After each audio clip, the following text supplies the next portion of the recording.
Tidy was written by Emily Gravett and published by Two Hoots. This story is called Tidy, and I think it's about Little Badger, don't you? Let's see what happens. Oh, it's a lovely one, isn't it? Nice pictures. Let's see. Oh, I think we're going in through the woods. What's this here? A brush. Here we go. Tidy. Deep in the forest lived a badger called Pete, who tidied and cleaned and kept everything neat. He tidied the flowers by checking each patch and snipping off any that didn't quite match. Oh. He tidied the fox by grooming his fur.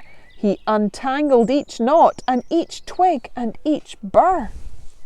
He tidied the birds from the big to the small by brushing their beaks and bathing them all. Look, he's got a sponge. He picked up stray sticks and he swept and he rubbed and he polished the rocks and he scoured and he scrubbed. He's got the vacuum cleaner up, hoovering up all these leaves, I think. So when a leaf fell, well, oh, what time of year is it? I think it's autumn and all the leaves are falling down.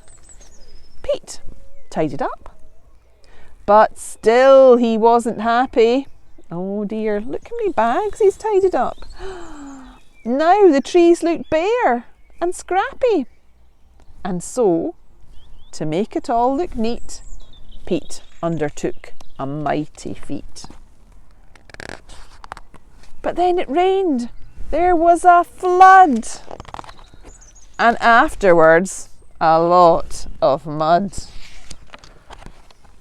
Pete called in the diggers, he called in the mixers, he called in the concrete, the rakers, the fixers. No mud, no leaves, no mess, no trees. Perfectly tidy and perfectly neat. This forest is practically perfect, said Pete. Is there any forest left? Look, it's all concrete, all tidied away. I'm hungry, he thought. I deserve a treat. So he hunted round for something to eat. But the beetles and worms that he usually found were under the concrete and deep in the ground. And so Pete decided to go home instead. If he couldn't have dinner, he'd go straight to bed. But when he arrived and took out his key, there wasn't a door where the door used to be. What's happened? It's all got concrete over the top of it. Later that night, Pete tossed and he turned. His belly was empty, it rumbled and churned.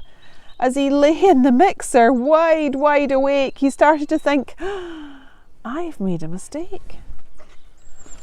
So, the very next morning when it got light, he set about trying to put everything right. They're trying to break up all that concrete. Hard work. Then the animals came from the strong to the weak, and they lent him a paw, or a claw, or a beak.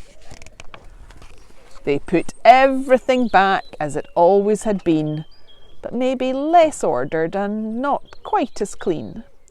And Pete, well, he promised to tidy up less. But if he succeeded, it's anyone's guess. Silly Pete. I think he tidied up so much there was no forest left.